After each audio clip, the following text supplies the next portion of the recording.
Module 7, Chapter 8, Weather and Forecasting, picking up with the jet stream video. Winds at high altitudes in the atmosphere. Wind speeds can reach 200 miles per hour. To qualify as a jet stream, winds must exceed 60 knots. As it meanders around the globe, the jet stream aids the exchange of cold air from the poles and warm air from the equator, thus creating areas of weather and helping the development of low and high pressure areas. In this video, we're going to concentrate on jet streams in the northern hemisphere. Jet streams occur in the area where temperature changes are at their maximum, and there are three main jet streams. These are the polar jet, which travels west to east at about 30 to 35,000 feet, and the winds within it are generally stronger in the winter months. The polar jet drives areas of low pressure across the Atlantic, and it's closely connected to surface high and low pressure areas.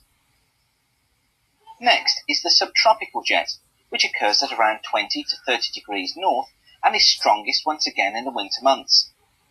It's higher than the polar jet at about 40,000 feet, and it actually has little effect on surface weather systems.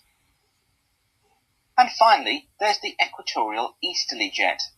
This occurs between the equator and about 20 degrees north, and is strongest between the Philippines and West Africa. It occurs at very high altitudes near 40 to 45,000 feet, and is partly responsible for driving tropical storms across the Atlantic, these eventually turning into hurricanes.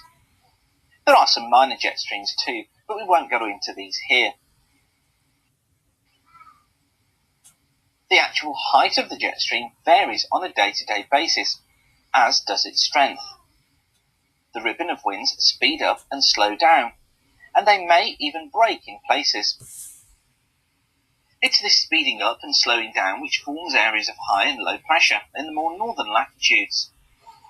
Meteorologists look for these as development zones. So I like that video because it visually shows you the variation in heights and the idea of dropping off within my different speeds, and the fact that my 250 mile per hour wind speeds can vary down to 200 miles per hour or down to like 185, and it can actually drop off where I'll see no jet stream in spots and then pick back up with those. The other one that they introduced to you in the video is the equatorial jet stream, which really only exists in the summer, our summer months, and only when that air is flowing over land mass.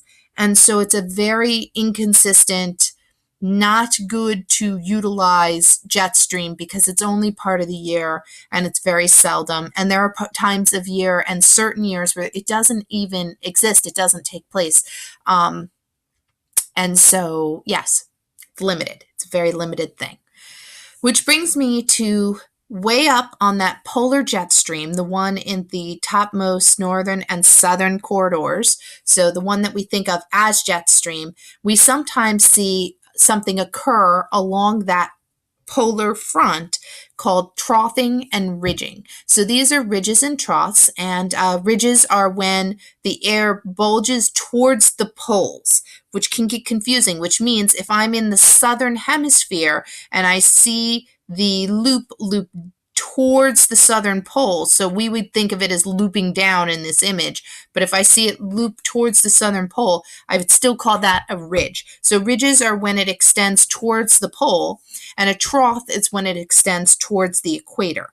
And this creates valleys of high and low pressure along that line in the northern southern hemispheres alike. So here is an example of troughing and ridging, and we can actually see that here, and I can actually see a trough occurring at 2, really, and I really don't see a ridge because I'm not seeing it bend back, so I'm not seeing a ridge in this image, but I can see a trough occurring at 2. Now this tells me that there's a chance that there is a low pressure zone developing right along here, so there's incredibly low pressure. And I can expect that low pressure zone to maybe become a storm that'll be rotational. And if we think of it as something that's occurring normally, I can then see this storm push over the Great Lakes, right? and pick up moisture, and then that storm can be let loose, thrown loose, and move over the Great Lakes and dump out a whole lot of snow over on this corridor here. And this would be my lake effect snow as an example of what could take place along these troughs and ridges. When I see these troughs and ridges form along the polar front, it is a process known as the Rossby waves, and they basically create natural wave cycles that creates mid-latitude cyclones. And they're set. And here is some Rossby waves, and it's creating these low pressure zones, which then become isolated zones of low pressure. And these are isobar lines of pressure. So if I'm reading them as isobar lines of pressure, I'm going to expect my pressure to be going down in number. And so I have a higher pressure here, and they're going to go down in number.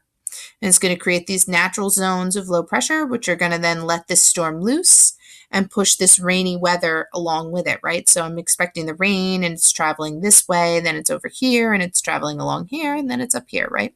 So it's dumping out moisture. One of the keys for lake effect snow is that it's picking up its moisture from the lakes right here.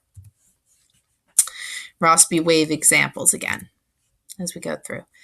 Jet streams can be visually seen as atmospheric rivers because the air is flowing, and it's flowing quickly through these locations, and it's not intermingling with the air around it. So my environmental air, so my environmental lapse rate material in there would be measured separately from my adiabatic motion here in my atmospheric rivers of jet streams.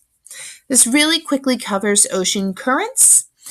Ocean currents are my natural cycling of upwelling and downwelling based on variation of temperature on the surface of the ocean. This is a great way for me to move moisture and heat around on the Earth's surface. Ocean currents do curve, and they curve based on the initiation of the Coriolis force. And we're going to go through Coriolis force in another module, but they do have natural curvatures because of that. These ocean currents have natural upwellings of warm water, which then can get picked up and dragged along with them. And so right here, one of the best examples we can think of is the Gulf Stream, right? So it's my warm water that's upwelling in this location. So it's coming up to the surface, and then it's dragging along the surface, and then it shoots across the Atlantic, and it actually moves towards the United Kingdom.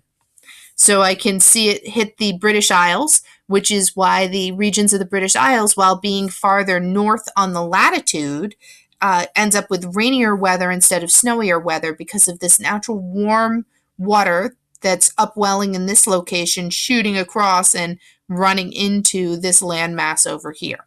And that's my Gulf Stream current. Pictures of ocean currents off the coast, and you can see the warm water and then it moving out across in that location.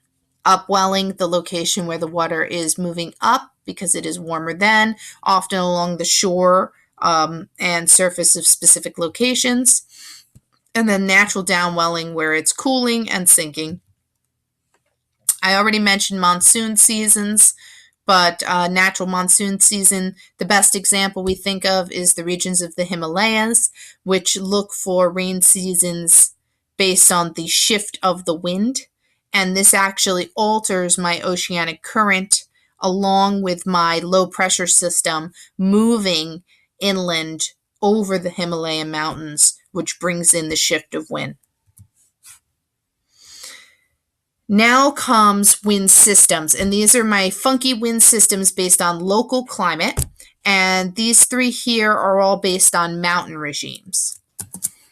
So these wind systems are all based on mountain ranges, and they're actually named over the regions that they're passing their air across. So these are microscale wind systems that I can expect to find. So we did all these mesoscale wind systems and the westerly winds and the easterly trade winds and their natural processes within the Hadley, Ferrel, and polar cells.